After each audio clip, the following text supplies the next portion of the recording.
Welcome to Inside Scoop with Sean Emery. Every week we are examining something new, bringing you closer to companies, sectors, and themes. This recording should not be construed as a substitute for personalized individual advice from Avery & Company or any guest on the show.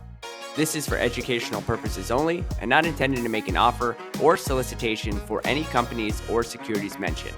With that, let's get on with the episode. All right, Jon Vlassopulos, the now CEO of Napster. Yes, Napster, a company that I think most of us loved at least one point in our time. I think the company is back. They're swinging big. A new funding round combined with a new CEO in Jon. Welcome, Jon.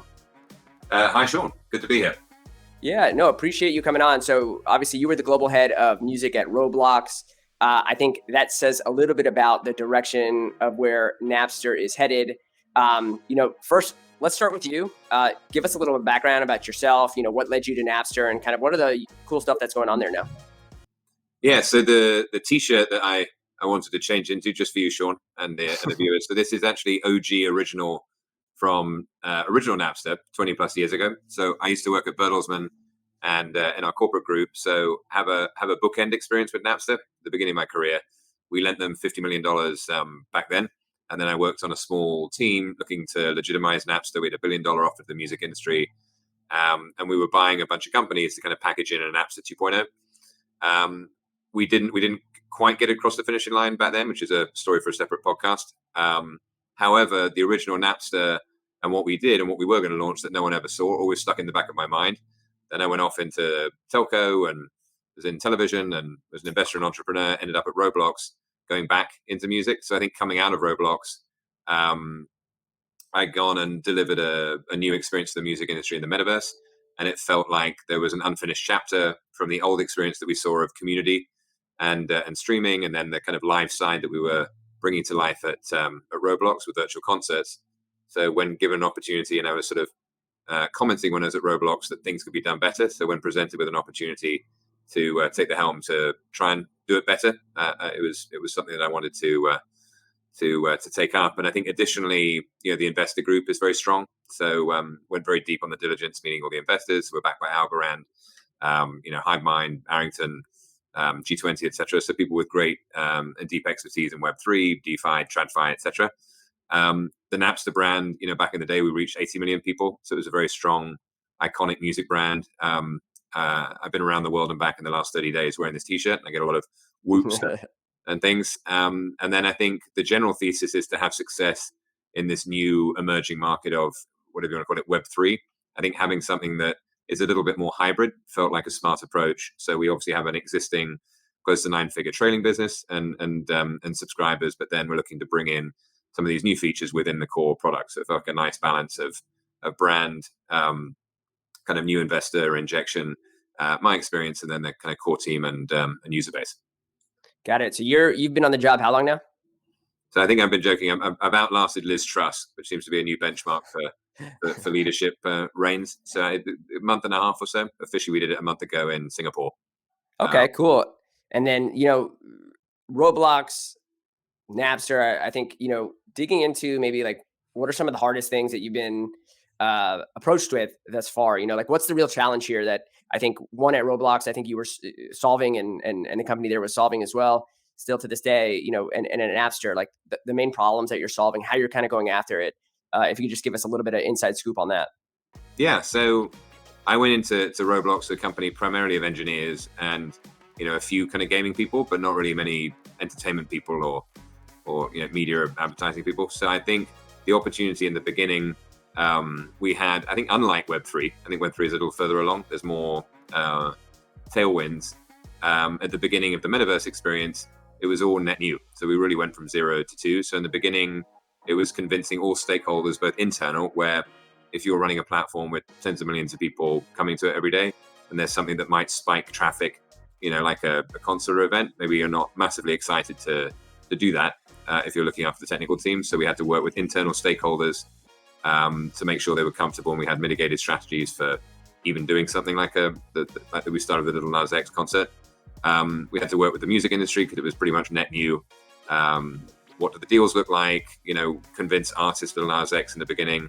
Took a couple of rounds to see the excitement, and then he talked to his younger younger cousins. They're like, "Oh, little Nas, you've got to be on Roblox. It'd be awesome." So he got excited.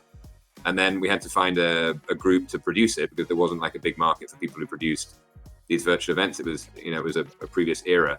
And then we had to get, a whole bunch of multiple groups across the company all working together that didn't usually work together to launch it. So it was definitely not without challenges. And it felt a lot in the mobile era, and then went to television and did a lot of interactive television. And that it felt like a similar thing. We did Deal or No Deal and launched interactive voting on the show and nearly melted the carriers in the US in terms of the concurrence. So anyway, so it was, I think once we got it done, it was definitely not a non-obvious thing. But I think once we had the one big success, Dave, I think, and the market then glommed onto it as a lighthouse example. And then the other ones were a little easier after that. And we got more efficient on production, more efficient on the contracts and the rollout and the timing, and then started at the end to bring in brands to offset it. So we're taking some of that learning in terms of building a net new experience in the Web3 space. And I think a lot of people in Web3, they're kind of different parties, the metaverse and the Web3. There's not, found in the last month, there's not a lot of blending of the two. So if you kind of squint and think about Roblox as an L1, focused on gaming, even though it wasn't on a protocol on chain, and then we had millions of developers developing and all around gaming and getting paid in Robux, which was again the virtual currency, not on chain. But for us, it was something that was used by a whole community, and it was so consumerized that a generation would prefer it to actual money, and you can get it at Walgreens. So I think in terms of thinking of where we can take Web3, I think it's been looking for that consumerization jump away from kind of the investor era, where have been some projects, but they're more 1,000, 2,000, 3,000 ARPU experiences, which is certainly not the average fan. So we feel there's this opportunity with music to really bring a consumer adoption for a mass market utility experience that's just fun for fans, the average fan, and really connect the artists and fans in a new way. Got it. So let's start there, really trying to understand the dynamics of the industry today so that we can gauge, probably at the end of this conversation of like where you're going with it.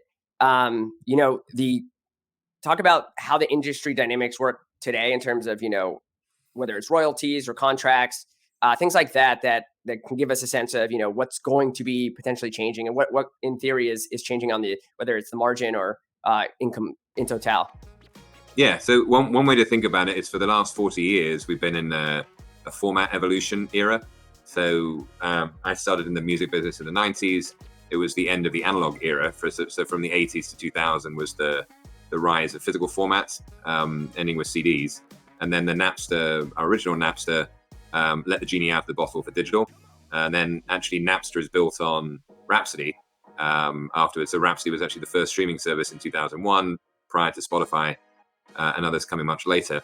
So the last 20 years has really been both for music and video, format, solo consumption of a format in different lengths and with different business models. Short form, long form, free, paid, right? So on the audio side, we've had ringtones, which was short music, which cost more, songs by download, song subscription, and then podcasts and audiobooks. And on the video side, we've gone from movies to television shows to short form, paid and free. So I think there hasn't really been, and that's brought us up to now. So what we think is the opportunity for the music industry moving forward, and really any creator industry, is to have a company really focused on being a partner to the creator. I think a lot of the platforms up to now have been really in the service of the fan, right? When you go on a TikTok type service, they're really trying to please you as the viewer, give you more and more addictive stuff and keep you there and monetize through advertising. So we think that it's really a business relationship shift that we feel Web3 can enable. 20 years ago, it was kind of mobile platforms with microtransactions and carrier billing. And now we think the back end offered by smart contracts and Web3 can offer this, again, microtransaction, whatever they want to offer to their fans, they can. So Napster is looking to be a kind of partner to those initially artists and then broader creators in that exchange of value. And then, we have a slide in our deck that the evolution of the fan, where if you think about you at a concert, you're a fan in the audience looking on the stage, and then the next evolution is member. So you see a lot around membership, then you're backstage. But the exciting part beyond membership is being a co-creator or like a co-investor with the artist. So that's the movement you've seen over the past years with companies like Splice, etc., where you can sell your beats. And so I think there's no reason that a fan can't start collaborating with their favorite artist creatively and not just be a kind of a consumptive fan. So it's bringing community back. There's been no community really existing in digital music, integrating sort of live experiences. You go to a show, and there's no tie, and you leave the show with nothing, a live concert. So why can't you redeem something on a Napster? And then again, allowing artists to express themselves, not just in the form of music capped at $9.99 or $10.99 a month, but however they want to express themselves, and having that relationship be direct with them versus middlemen. Now, do you think like the current streaming platforms as they exist today, one that is green out there has tried to build out a kind of the type of relationships in which you're talking about, right? And you've heard that anecdotally. You probably know a little bit more about what's going on behind the scenes and in the industry around that. Do you think it's really going to be the incumbents? We already have the couple hundred millions of consumers that can lead that charge, or do you think this is going to be something that's from the ground up? So I would say it's in Goldilocks manner. It's not new and it's not old. It's kind of a hybrid in the middle, which is why I was attracted to Napster. So I think by being public, you have some handcuffs. So if you look at what Dan has been doing for in the recent earnings report for, as you mentioned, the Green Company, he's having to go deeper and deeper into product types that are less onerous of rights, right? So going more into podcasts and audiobooks where you can show better margin for the street. So kind of going away from music. So I think because he's delivering a quarterly earnings, he has to do something. So he's becoming more on that consumption that we were talking about before. I think he's going deeper into an audio consumption service as opposed to a music creator community. So I think the public companies are tough because they've got to deliver shareholder return. Similar thing with Deezer, who went public recently in the summer. And then I think the small net new Web3 music companies, there's been a massive disparity in funding between Web3 gaming and Web3 music. So last year, Web3 gaming took close to 4 billion. This year, 10 billion. Last year, Web3 music was 200 or 300 million. So a bunch of those companies that have started last year have raised 2 million, 3 million, 5 billion. A lot of them are running out of gas, and they certainly don't have enough to build a net new brand. So we think a hybrid approach with a company like Napster, where we have, not as big as Spotify for sure, but we have a good base. We've been in business for 20 years. We've delivered $1 billion plus to the music industry. We have that complicated thing called global rights, which is very hard, if not impossible, to replicate. And we have tangible users. So we think, and we're not public. So we're sort of big enough, and we have the great brand to not be encumbered with having to deliver to shareholders now. And we can leverage the markets in terms of you'll see a token launch next year. In a different way, because we're not on a typical IPO path, so we can leverage the kind of Web3 ecosystem to grow and build as a different, playing a different game, if you like, to the original guys. Talk about the global rights that you just talked about, which is the crown jewel. It sounds like. Just talk about how that comes about, why it's so important. Yeah, I think generally in consumer behavior, it's very you don't see many two-trick ponies. They're usually one-trick ponies. So I think consumers love in a pyramid, it would be streaming and then buying tickets primarily, right? So a superset of fans who stream and listen to music will also go to shows. It's a smaller slice. And again, what we were trying to do at Roblox was expand that excitement that you feel going to a live event, which we all talk about it, but it's a tiny slice of people in the world. It's like 1 million people a year versus billions on the planet. So have that relationship be something that more people can experience, and that was the virtual concert sell. So I think the rights that we have, our feeling is that you want to have something that's already familiar. So if I'm spending all day listening to my Saturday Night Dynamite or Taylor Swift or whatever it happens to be, I'd like that, and I would like maybe new artists that are net new, maybe on different deals. So we don't think to the consumer there should be any difference on the experience. So if Saturday Night Dynamite are on Warner happen to go off Warner, so then in the background we're managing the rights where we pay Warner and some publishers, and then they go direct, and they got a deal on the blockchain directly with us, and then they got a collectible, which is through some. It doesn't matter. I think as a fan, it should just be your interest in the band or the artist, and it's all seamless on the front end. So we think a more blended experience where it's not like go over here for the new stuff and go over here for the old stuff. Having it integrated, we think, is a better consumer proposition. Got it. Now, when you look at the music industry, particularly, it's pretty top heavy in terms of whether it's the amount of money people make, the amount of attention I think that we all can, provide to the industry, fortunately or unfortunately. How does that change the dynamics of like the need for something like kind of using a blockchain and having royalty rights across all of the different kind of creators that are out there, as opposed to having the current relationships as they exist? Like, what's wrong with this system today, I think, and then what's maybe the dynamics of the industry that exist today that don't potentially allow this type of kind of financial connection that we're talking about here? Yeah. So I think the industry has evolved. I came from the industry. Some of it is just, you need to evolve business models, you evolve technology, processes. So I think it's served for a long time in the structure that it's been in, and still generally does. It's just a lot of on the rights payment side, it grew from a local business where you would be playing music in a shop or a local, music establishment or a stadium, and then it went to regional, then it went to global. But the structure is still very local, which is why you have somewhat of a hodgepodge of rights structures, which makes it very complicated for anyone who wants to do anything globally or at the point of like you know purchase syncing. So anyway, so the back end infrastructure is complicated. It serves its purpose, so it still generates a lot of money. But there are a lot of very obvious things that anyone from the industry, if you were doing it all over again, would do differently. And I think that's the opportunity for blockchain. Um, so one is just the payment opportunities are primarily around subscription. There's like one big box of rights for X amount per month. There's no reason it needs to be. So I think blockchain is a nice example to do microtransactions more easily, and especially for people in we had that with Roblox. A lot of we had developers, creators, if you like, in all the countries of the world, and for them it was often easier to hold Robux than it was to hold fiat.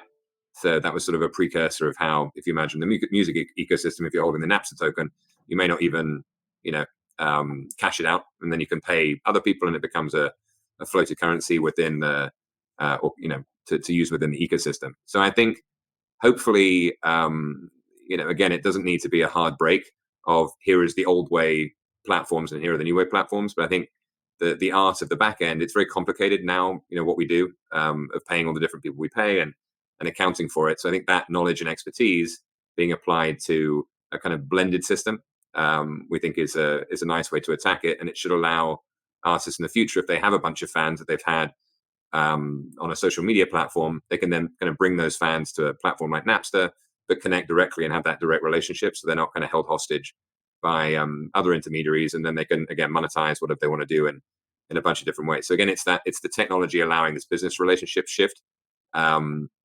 where they don't become beholden to a platform, but they can connect directly. And the contracts that they have can be simpler between maybe them and other people. They can all be done on chain. So got it. So it's really around simplicity the technology you're saying allows within the ecosystem. Is that the same thing? Like, so obviously the TikToks of the world, Instagram with Reels, you have essentially more music being embedded in more things. Is you think obviously blockchain enabled kind of music in a sense allows for a much more seamless way for like the industry to grow. Is that part of the thesis here as well? And then also just what's happening in the social space around music that is what seems to be more and more prevalent. yeah, so I think going back to the point around format, so I think a lot of the platforms, depending on what they are, if it's images or video, that is their focus. So you mentioned TikTok, so they're focused on short form video, and that's what they do, and they're very very good at that. I think they're not again necessarily focused on offering a multitude of different formats of concerts and images and songs, and that's not their model. So I think given it's a very well built product, short form video. I've certainly gone down rabbit holes. I'm sure you have, once in a while, right? And you feel good or bad after doing that. So, and if Definitely. music is contextually integrated in the same way, if you watch a TV show that becomes very compelling, I think Stranger Things and Kate Bush. So there's contextual music that's been happening, which is the sync business in TV and film for decades. So now it just happens to be where the attention is being spent is a shorter form medium. So if music can get covered within that, it's obviously good. The problem is it's only a short amount of the song that a lot of my daughter is 12 and is active on those platforms. She doesn't know what the song is or doesn't know to dig deeper or how to dig deeper. So I think it's great from a short form video perspective. It's not necessarily great for the artist or the music industry to grow materially because it's always going to be a sideshow to the main show, which is short form video all day, every day. So I think again, the format era of the last 20 years of slicing and dicing video and music in different lengths and formats and different business models, we think will give way to, again, empowerment of the creators directly and platforms starting to work directly with them as the focus, and the fans then will be brought into a community. Because the other part that's materially different from our old Napster is all the people When you're on a TikTok, it's you and TikTok, or if you're on a, to be honest, like a Napster now or a Spotify, it's you and, or Netflix, it's you and the experience. It's like fire hosing, whatever you're fire hosing. There's no community. So I think community, which is almost arguably a Web 2 thing, was never brought into media. So you're not watching things with your friends or chatting with your friends in a music experience. It's consumption. So we think bringing in community where the fans can interact, artists can all interact with their fans, and again having this new technology innovation where they can quite easily, wherever they are in the world, connect with those fans, and they don't have to have, if you have 10,000 people who are following you or interested in you, and you can't monetize that to sustain a career, there's something wrong, right? And that's the problem with the current industry, because it's 0.04 of or 0.03 of a cent. It's a different structure. So anyway, so I think if it goes directly with the correct backend, you allow, which is our ambition at Napster, is to empower more and more creators, and extending from what I was doing at Roblox to do what they do, but allow it in multiple different ways. Roblox, the format was gaming, but again with Napster, we would like to empower whatever the creator, the music partner wants to offer, and help them sustain a living, and make it fun for the fans by meeting other fans who are into what they're into and creating that community. Got it. So you're trying to build the end to end, right? From like creation to, experiential kind of events that take place, and kind of creating the infrastructure for that to happen from not necessarily one place, but in a sense, you envision maybe companies out there such as Napster doing that. I do, yeah. And I think whether we build the whole stack ourselves, or we announced a venture fund, we're looking at some acquisitions, investments to build that as an ecosystem. It should be, again, the industry historically has been focused around business models. There's no reason that the live industry, again, should be as separate from the streaming industry. That was just old models. So I think if you refocus everything around the artist and the fan and have them at the core of the experience, you unfold a model, like I'm talking about. So whether we build everything ourselves or partner in some cases. So if there are virtual little mini meta worlds on Napster, whether we build that or partner, I think that you'll see that rolled out next year.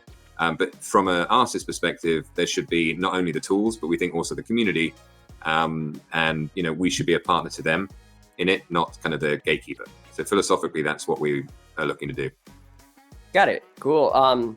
So your origins at obviously Roblox, all around gaming. You think what I think skill set from that, other than just music, do you think like the crossover from kind of gaming to music? Is it the gamification of things? What do you think the kind of overlap between Roblox and Napster, outside of just pure music? What do you think you can bring to Napster to fuel the fire even more? Yes, I mean, one, as I was saying before, is we doing something net new, right? So we took something from 0 to 2. It's all the same people, so it's the same managers, the same artists, the same labels that we helped bring along the metaverse journey and help them make money and reach millions of people. So that we're kind of continuing that journey. So those relationships and case studies and experiences are valuable. And then I think a lot of the things that the Web3 industry has been talking about, we've already done. So if you think about all the money that was made primarily around the events, which were what we call virtual merchandise, Virch, are effectively collectibles or NFTs in Web3 parlance. So we've already made tens of millions of dollars of that before and know how it works. So yeah, so I think it's the community angle. We had 40 million people with Lil Nas X coming together. So it's kind of like I've seen it from the ground floor, produced it, integrated brands. So we kind of have that backdrop. And now again, don't see Napster as a DSP. Just think about it as the brand, and then evolving to have this new experience that brings together the best of interactive experiences that can also be. So Roblox, the good things we had was the community, but we again, it wasn't on the chain, right? So there was no notion of kind of ownership and secondary, and the rate that we took at Roblox is different because it was traditionally a gaming platform in terms of commercial terms. So I think it's the learnings of what we did right, and then the opportunities to improve, and then marrying it with people love listening to music, and we didn't have continuous music at Roblox. So it's kind of taking the best of gaming, the best of live, the best of streaming, and the best of social communities, like a Discord or whatever, and putting that all in the cement mixer and coming up with a better, which is what I wanted to do for 20 years. It's what we wanted to do. Even if we relaunched the Napster 2.0 that we wanted to launch 20 years ago, I still think we'd be better than anything that exists today. It's just everyone got distracted and decided to do a more simple rollout of streaming music, and then extending it in more and more countries. So that is that's the plan. Got it. I have to ask you a question that is top of mind today, which is, what is your views on just the concept of the metaverse? Obviously Oculus, well, not Oculus, Meta just came out with the Quest Pro 2 or the Quest Pro. That's VR, XR type of tech.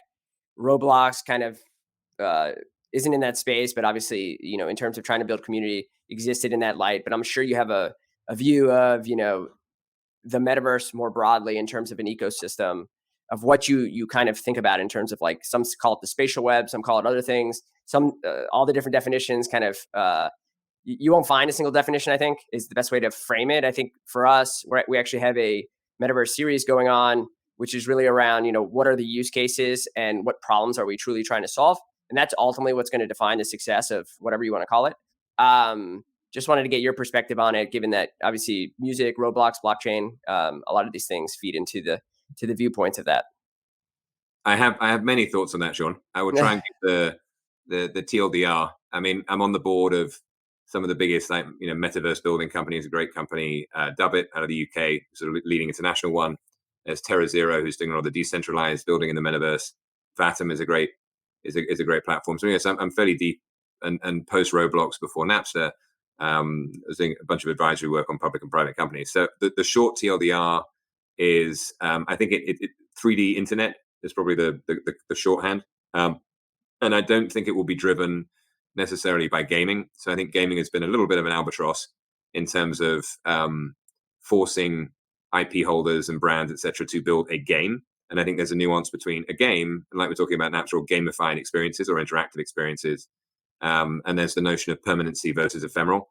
So I think you're going to see in the next, certainly in 2023, platforms emerging that will be focused more on brand advertisers. 20 years ago, we started the Mobile Marketing Association when I was at AT&T, and taught brands how to leverage mobile with short codes. And we were on, around the Olympics, we're on 500 million tray liners at McDonald's. The Vatom company just did a campaign with Pepsi in the World Cup, where they're on hundreds of millions of Frito-Lay packages with a QR code that can unlock a wallet that onboards a whole bunch of people and gets you into a rewarded experience around the World Cup. So I think the unlock will be more of an open metaverse where, as Shopify, brought to millions of brands commerce abilities and onto the web, I think it'll be a lot more mid and long tail, and people will be able to integrate. If you're a brand, you'll be able to build and integrate it into how you usually advertise and your existing technology and campaigns. If you want to integrate AR, and a VR experience and a internet, 3D internet experience or metaverse experience, and a wallet and a token, you can. So I think, again, there are a bunch of platforms coming out, you'll see in 2023, that will be a little bit more of that open metaverse. And that's, I think, when the brands can start adopting it at scale, that's when you have it becoming a much more mass market opportunity, and not within an age demo. So Roblox, fantastic. But, again, it's harder from some restrictions, because as a brand, you've got to reach under a certain demo, and there's restrictions. So I think it'll be an all age, experience that integrates the best of the blockchain, easily integrated with other campaigns that the brands are running, and more on a campaign basis than a kind of permanent 24/7, 365 kind of game-like experience. So that would be my shorthand. But I'm optimistic, and I'm relatively, I think on the short term, Meta will have their challenges getting out. But VR gaming is still $1 billion plus industry, even with the number of handsets. Nothing compared to what it is, 180 billion for gaming. But I think as an immersive experience, and I think as it crosses over to being more XR than forcing the full toaster on the head, that would be better. So I'm definitely long, but it's going to be a little bit of a rocky number of years in the short term. But people overall are just craving more immersive experiences. So I think that's the opportunity. And if you think about the web as a solo experience, going back to media, it's a solo experience. So now the opportunities with, if you like, metaverse, where you can be with other people in some sort of a 3D experience, and have presence, that's just more fun. So I think and that's going to unlock a huge need for more compute power, which is great for other industries that are dependent on that. So instead of doing things in a solitary way, browsing the web or consuming media, a lot of this will become more of a communal experience, which I think is just great for the evolution of us as humans. It's nice to connect with people around things that you do, and hopefully that will unlock a huge amount more commercial opportunities, creative opportunities, and so I'm I'm optimistic, but I think it's going to be brand driven, not necessarily game driven, and a lot of it will be free and rewards versus paid consumption. And I think you're going to start seeing the beginnings of that in late 23, 24. Yeah, no, we've seen a lot of we had a couple like architecture companies come on, and some of the stuff they're doing there in kind of these mixed reality experiences is pretty profound. You know what, John, we are going to end there. I think we got a good sense of, what Napster is doing, what you're doing. Obviously, congrats on your success prior and taking this to Napster.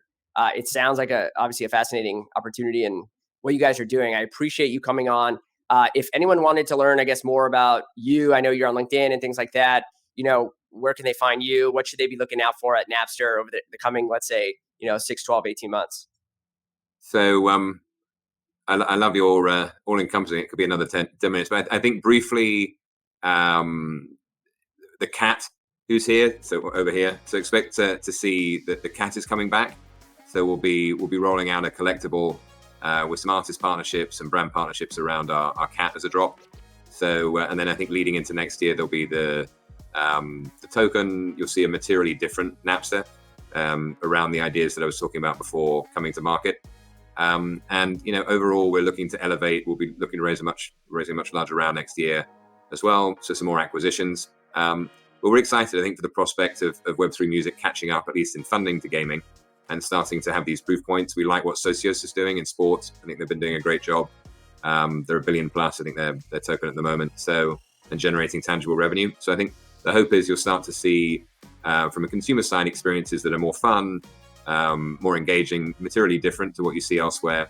And from an artist perspective or creative perspective, you'll start to see hopefully rubber the road with actual users that you can reach and fans that you can reach.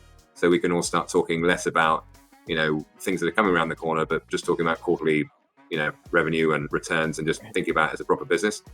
So yeah, we'll hopefully stay in touch, Sean, as we have more news. We're glad to come back, and I've been told by my press people not to mention my Telegram, but if anyone's on there, I'm Napster boss, so feel free to drop me a line. It's a good name right there.